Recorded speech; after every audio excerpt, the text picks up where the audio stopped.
Well, here we go. We are going to look at Peggy's paint job estimator. Of course, we need a file. And I'm just gonna call this paint job, good name as any. And I've given you quite a bit of it because this is the first time we've done a program with multiple functions and we're passing all kinds of things around. So this, you're gonna have to do it probably a page at a time, drag through this, copy, paste, drag through that, copy, paste. But eventually you'll get most of it. Hey, Bill, I couldn't figure out a better way to do it. Yes, just out of curiosity, we've copied in all of our, I'm gonna comment out utils because I don't have one and I'm not gonna worry about that part right now. Math is a library from Python that gives us mathematical functions. We need some rounding functions other than just round. Python reads the code from the top to the bottom. It says, oh, I need to import the math library. So now the code includes the math library. It says, oh, look at these constants. I better remember those. Define main. Oh, I better remember that there's a main. I better remember this. I better remember this. Anytime Python's looking at something and remembering it, it is not doing anything. Functions do not do anything until you call them. So if you have a main function and you go down to the bottom and there's not a main function call, your program is not going to run. Now my program will run. This is the first executable statement in the program. I'm calling the main function. So definitions do not execute. You have to call it. That's what it's called in programming language. You call it, you say, I want to execute this. Python says, oh, well, I remember now, way up here, there's this main function. I should probably go through here and do something, right? That's what it does. So anyway, I'm going to hard code some of this because we know how to get input and all that stuff. I'm not going to worry about that. That is not the main part of this one. So by hard coding, when I say hard coding, I mean, I'm just going to type in square feet and put in a hard coded value because I just want to try to figure out how to get this to work. So I'm just going to say 10 and let us paint price per gallon. And paint price. Oh, I guess it wouldn't take me long to do input. Input. What is it? Gallons of paint. Gallons of paint. And we have gallons of paint, right? Yep.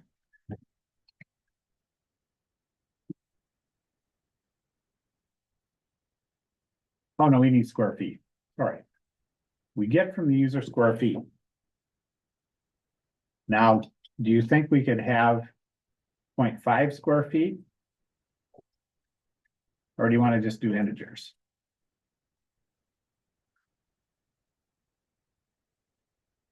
I don't know if I say what to do, but we'll just do integers. yeah, I think an inverse would probably be best. Yeah, it's fine. Let's say 144 square feet. And paint price per gallon, well, that could be a float. It could be 19.99, couldn't it? Yeah. I'm sorry, I'm doing the wrong one. Yeah, paint price per gallon. Price per gallon equals, and that could be a float. When you multiply a float by an integer, what kind of result do you get? You get a float or an integer? Yep. That's exactly right. If you have two integers and you're dividing, you still end up with float math. The only time we get integer math is integer division is if you use the 2 slashes, which does integer division. Otherwise, everything else is a float. All right. So we've got this started out. So we have done the to-do. We have the input from the user. Right? So far, so good. At this point, inside the main function, the square feet lives here. This guy lives here. If I go outside this function, it no longer lives anywhere else. We've jumped out of this hole, jumped over the fence into the next yard. Well, Once we jump over that fence, we're in a new yard, new grass, new dogs, new everything. We left all these behind. If we want to calculate gallons of paint and use the square feet variable that's inside this function, we have to copy the value. So we're calling the calculate gallons of paint. We're copying the value of this variable, and then we match it up right here. We go over here. The value that's in here gets copied to this variable. Do they have to be the same name? No. I can change it. It's still the same value. The value is copied, not the actual variable. This is a brand new variable. It's brand new because we're in a different backyard. They could have one dog in their backyard, but it's going to be a different dog than what's in my backyard, right? They could have two cats. I could have two cats in my backyard. They could have two cats in their backyard, but they're not the same cats. So now we have copied in this value. Now this we can use inside of here like a regular variable. So far, so good? If not, let me know. This is all in the pseudocode, so you don't have to type it in. I give you this little bit so that I can go through and explain it and make some sense. So square feet per gallon. However many square feet we have, we divide it by square feet per gallon to get the number of gallons, which could be, as Owen was pointing out, it could be 2.67. Well, nobody is going to sell you 2.67 gallons of paint. We're not going to do quarts and all that business. We're just going to either, I want to make money at my paint store. You're either going to get a gallon or 2 gallons or a 5-gallon bucket. That's my choices. No, not the 5-gallon bucket, but you know what I mean. So this rounds up to the nearest integer. So we're rounding up to the nearest integer with math.ceil. Ceil meaning ceiling. Rounding does, if it's above 0.5, it goes up. If it's below 0.5, it goes down. Ceiling rounds it up to the next number. So if this is 1.79, it goes up to, if this is 1.79 and I use math.ceiling, the number goes up to 2. If I do math.floor and I have 1.79, what's my resulting number? 1. Floor goes to the bottom, ceil goes to the top. Round is in the middle. So this takes my 1.1 gallons, and now I get to sell 2 gallons of paint. That's how you stay in business, to sell more paint. This variable, this variable, this variable, this variable only exist here. This constant exists everywhere because it's outside of everything. It's like in the sky. So the sky is everywhere. Or if you have a big flood, the flood's everywhere. To get the calculated value of this from here back to here so that I can assign it to this variable, I would return it. So I'm returning this value, which is number of gallons. And notice that it is not the same name. It does not have to be because the value gets returned. Whatever value I come up with out of this calculation gets returned, and now it's stored in here. And this will stay alive until this part ends.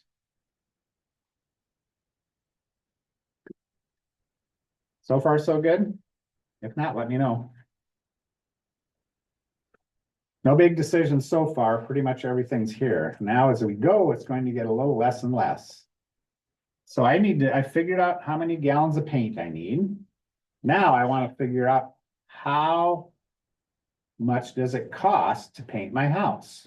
I'm assuming free labor, right? No, there is actually $35 per hour for labor. I don't know if that's a going rate or not. I have no idea. I was never a painter as a profession. All right. So now same thing. When I call the calculate cost of paint function, I am passing these values. It's actually called pass by value. That's the like computer science term. I'm passing these by value. Python goes down to calculate cost of paint. The value gets copied into these variables, which do not have to have the same name as the ones up here. There's no reason you can't have the same name, but notice I changed them just to help illustrate that they don't have to be, but they can be. Multiply cost of paint, return the cost of paint. Now, could I have done this program with less functions? Sure. But this is function junction time to practice functions. That's why I may add so many of them in here. Now, as you can see in the next one, I put in pass. Pass doesn't mean that you don't have to do it, that you get a pass on doing the function. It's a way of putting in your functions without having them to do anything, because if you don't have pass in here, you get an error from Python and it won't like you at all. So this way you can put in all your functions. And with the pass in, oh, I did something wrong here, didn't I? What did I do? There, with pass in there, that means you can put in all the functions and not have to do the code right away. You can plan your code out first. Pass allows you to run everything that's in there up to that point. So now there is going to be some questioning going on for me and some answering coming from you, we hope. So let's go up to calculate hours of labor. Goodness, I'm not even calling that function here, am I? Oh, what? I didn't give you everything? What am I thinking? So we can tell from here, right, the name of it, what we're supposed to do, because we've got the cost of paint, right? So what would we put here? How do we call that function? How would we call it? How would we call that function?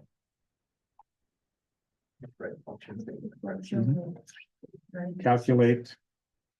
Oh, forget the name of it, right? Calculate hours of labor. Oh, there it is. We need parentheses. What else do we need? That needs to be indented, but The parameters. You don't need to define it. The parameters. Yeah, that's where the parameters go. So to calculate hours of labor, it does help you by saying what's supposed to be in there. Because we can't just, this is not going to be in here if we don't know, if we don't say where it goes. I keep forgetting what it's supposed to be, gallons of paint. So we're going to take gallons of paint, because apparently gallons of paint is, oh, there it is. It's 8. It takes 8 hours to paint a gallon of paint. Okay, that's why that's in there. So this is going to be gallons of paint, because that's how we determine. And if we calculate the hours of labor and we pass in gallons of paint, are we going to do something with the result of that, or just do it and then hope it appears when we want it to appear? Oh, right, you gotta store that in a variable. What would be a good name to call this? Because I don't have one in here, do I? What would you call? It says calculate hours of labor. Hours of labor. Yeah, hours of labor sounds fine. Did you have one, Sean? it's labor. Yeah, labor. Well, actually, this is cost of labor, isn't it? Oh, no, the next one's cost of labor. This is actually hours of labor because we're doing costs separate. I know. We didn't have to have so many functions, but this is function practice. If we look down at our function, we need to calculate something, figure out the hours of labor. Well, that's right up here. It takes 8 hours to paint 1 gallon of paint, and there's our labor cost. So what would our formula look like?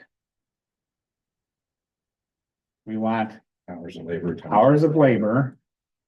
Well, no, we're figuring out hours of labor. I'm just doing it up here so it's easier to see. Hours of labor. How do we calculate hours of labor? We know the gallons of paint, so we know gallons of paint's gonna be in there. This is not where it's gonna end up. I'm just putting it up here so it's easy to see. So we know gallons of paint's gonna be in there. We have how many hours it takes per gallon.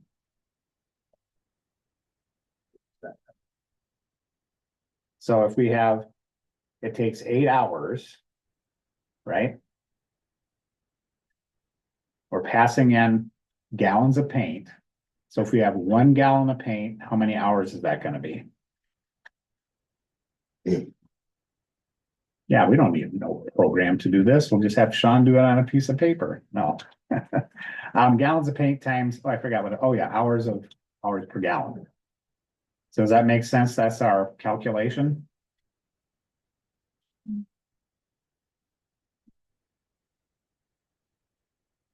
I just did it up here because I couldn't keep sometimes remembering all these little guys. So now we have hours of labor. What do we do next? What is missing? There's one piece missing from here. We've copied in the value gallons of paint. We've made our calculation and assigned it to a variable. I return the value. Yep. Return hours of labor, because once we exit this method, it's gone. Once you leave the function, this disappears unless we carry a copy of that information back to here and assign it to that. Now we have it up here where we can work on it.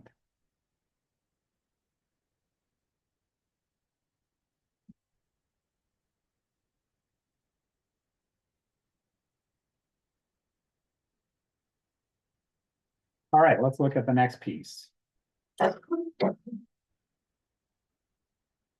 Calculate labor cost. What's the first thing that we should do, Hope, when we are calling this function and making it work? We don't have a function call up here. We have nothing. All we have is the outline. So how do we call it?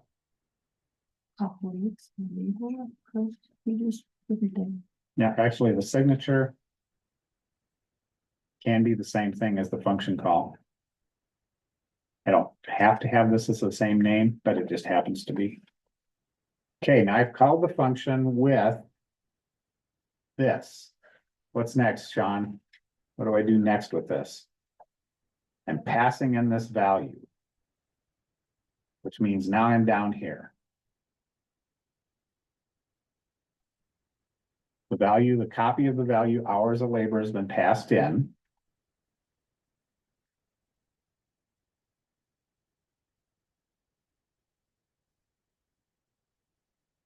Yeah, the labor times.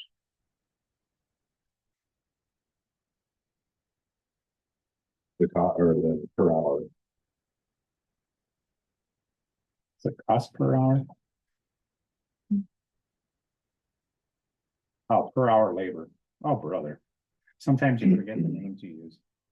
So if we have 8 hours of labor, 8 times 35 means you make $20 and I keep the rest as your agent. Okay, so now we've made our calculation. What do we do next, Eliza?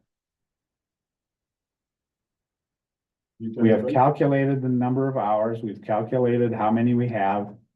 What do we do with that calculation? All we've done is calculated.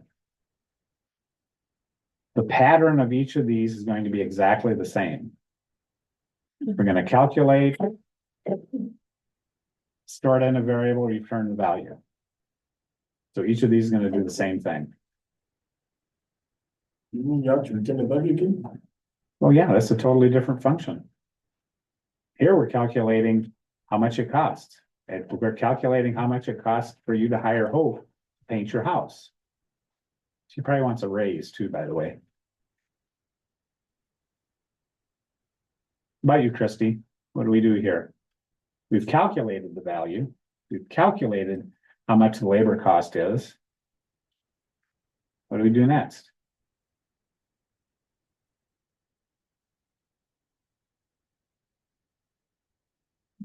I can see in between. I just saw you look at me, so I just thought I'd make a face. How about you, Sean? What do we do next? Return it. Do we can just return it, but notice what I did up here. I gotta name it, yeah. You don't have to. You could return this calculation. I'm more in favor of doing one thing per line So labor cost, you'd name it labor cost equals, Because at this point, we are doing only one thing per line. I think it's a good habit to get into to separate things out. So yes, you could do it either way. And some people like to have as few lines of code as possible. I want to have it be more understandable, so I'm calculating it, then I'm returning it. So is that a rule? No, that's just a preference. Because most of the time, you're going to be doing more than one line of calculation. You know, I've just broken it apart so far, it's almost ridiculous, but we're practicing with functions. That's the point of this thing. Now that I've returned it, I've brought in the hours of labor, I've made my calculation, I've stored it in a variable. Well, this variable will not survive. I have to return that value. So I'm returning the value back to here. Oh, now I have that value. How do I finish this up, Hope?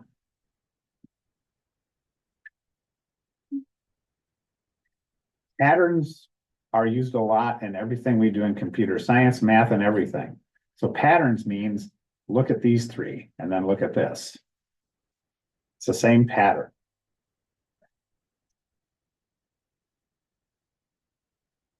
We're copying back our labor cost value.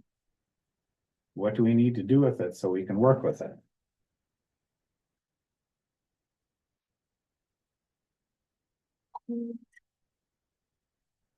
What? No?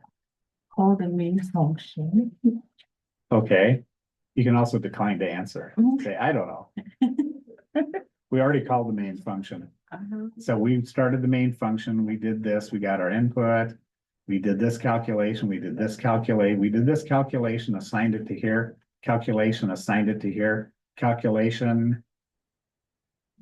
What are we assigning it to that one? Excuse me? What are we assigning that to? That's what. Well, it looks like a good name. What? We're calculating the labor cost, so what would be a good name of a variable? That's part of the programming, is figuring out good names so someone can understand what you're thinking. Down here, we used labor cost. Because that's the result. Calculate labor cost is what we're doing. So a function does something. A variable stores something. Okay, So this is called calculate hours of labor, but our variable is called hours of labor. so it's gonna be labor cost is equal to that. So do you have to name it like that? Yeah, no. But this way I'm making it consistent. When I'm calculating something, I have calculate. And whenever I'm calculating, I'm using that as what I'm storing it in. So that's what I meant by patterns. I'm using a pattern to do this. So once you've been through the first couple, well, I keep the same pattern for the rest of the program. Whatever this is calculating, labor cost, I use that as the variable name. So it's repetition. Over and over and over again. Oh, guess what? There's one more. You thought you were done. Well, guess what I'm going to do? I'm going to stop. Because this is the part where